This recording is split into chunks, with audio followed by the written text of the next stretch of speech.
Sa natitira mong oras dito sa mundo, anong ginagawa mo? What are you doing with your time left?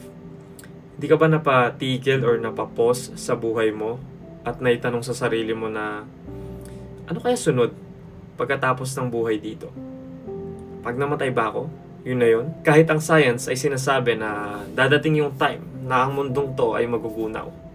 At isa pang katotohanan na lahat tayo ay dadating sa kamatayan. Pero yung end of the world, alam nyo po, nangyayari yan araw-araw for some people. Because they die. Kapag namatay ka, wala nang reincarnation. Wala nang second chance.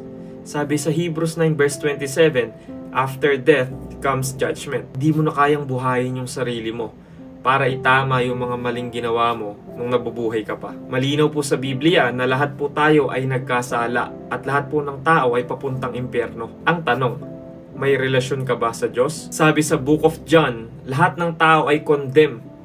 Kaya po nagkatawang tao si Jesus na Diyos para iligtas tayo sa tiyak na kamatayan. Kaya nga sabi po doon, whoever does not believe in Jesus is already condemned. Kasi in the first place, condemn na po tayong mga tao. Papunta po tayong impyerno. Imposible po sa ating mga tao ang makapunta ng langit. Kailangan natin ng Savior. At isa lang ang kayang makapagligtas sa atin.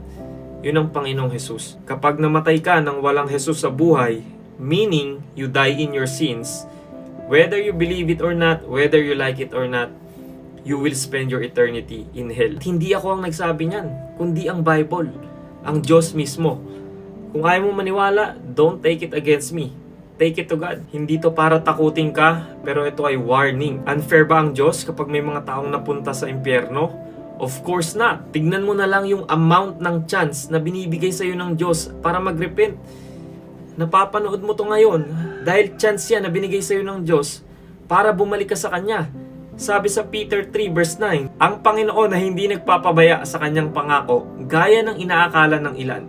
Sa halip, nagbibigay siya ng pagkakataon sa lahat sapagkat hindi niya nais na may mapahamak kundi ang lahat ay makapagsisi at tumalikod sa kasalanan. Kung madami po kayong time sa pagkikay-drama, sa pag-Netflix, sa pag-ML, sa pag-i-scroll, bakit po wala kayong time sa Diyos? Today, I encourage you to seek Jesus with all of your heart, with the sense of urgency. This is urgent. You could die tonight. Jesus is the way, the truth, and the life. Siya lang po ang daan papuntang langit. Kaya today, if you hear His voice, do not harden your hearts. Amen?